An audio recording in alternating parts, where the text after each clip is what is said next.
Welcome to Bahram English 99. Picture this. You are sitting in the IELTS exam room, your heart is pounding. The examiner asks a question, your mind goes completely blank, and in a desperate panic, you force a complicated vocabulary word into your sentence just to sound smart. What happens next is highly predictable. You stutter, losing grammatical coherence, your flow stops entirely, and your score plummets. Many candidates who spend months memorizing advanced idioms routinely get stuck at a band 6, while those who speak using everyday, accurate English walk out with a band 8. Achieving a high score depends on applying specific psychological and structural frameworks while you are under pressure in the exam room. You are listening to us from Bahram English 99. Moving past a band 6 requires looking at the specific ways standard preparation methods can clash with the examiner's actual grading criteria. This chart shows the 4 specific criteria examiners use to grade your performance. Your mark is divided equally between fluency and coherence, lexical resource, grammatical range and accuracy, and pronunciation. Look at what happens when you attempt a grammatical structure you haven't fully mastered. You have to pause to construct the sentence in your head. That single pause instantly tanks your fluency score. Examiners listen closely to why you pause. A band 6 candidate hesitates because they are hunting for words. A band 8 candidate hesitates because they're thinking about ideas. Then there is the generic trap. Most test takers deliver a short, direct answer to the prompt and simply stop talking.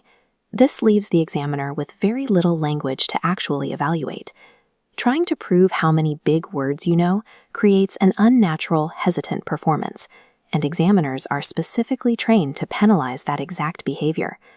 This brings us to a major roadblock in preparation, the blind spot. It is the reason why practicing alone in your room usually fails to improve your band. When you speak in real time, your ear naturally forgives your own mistakes. Your brain actively filters out the repeated filler words, the abandoned sentences, and the broken tenses as they leave your mouth. As we unravel this grading mystery, a quick reminder that you are listening to us from Bahram English 99. You cannot possibly fix a band 6 error if your own brain is hiding the symptoms from you before you can even hear them. So how do we fix it? The first step is to take a deliberate 5 to 10 second pause before answering the prompt. Taking a breath to structure your thoughts does not signal a lack of language skills to the examiner. It signals confidence. This worksheet shows how structured, segmented thinking is an established training standard. Once you start speaking, replace the search for big words with the IRE framework.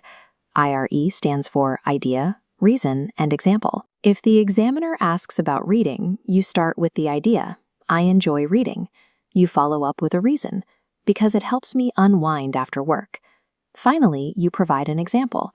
I usually read for 20 minutes every night before bed. This structure forces you to expand your answers logically. You secure high fluency and coherence scores without needing a single complex vocabulary word. The final step bypasses your internal filters. It is called the cold transcript loop. You record yourself answering a 2-minute prompt, but you absolutely do not listen to it immediately. This template illustrates the necessity of capturing exact words on paper for analysis. Leave your audio recording alone for a few hours, then transcribe exactly 60 seconds of it word for word. Seeing your own fillers and errors on paper exposes the reality of your grammar. Treating the exam like a natural, structured conversation with a colleague can remove the pressure of chasing a dream score. Thank you for watching. Please subscribe, hit the bell icon, like this video, leave a comment below, and share this with your loved ones who are preparing for their exams. Simple, structured, and accurate English will always beat forced, complex perfection.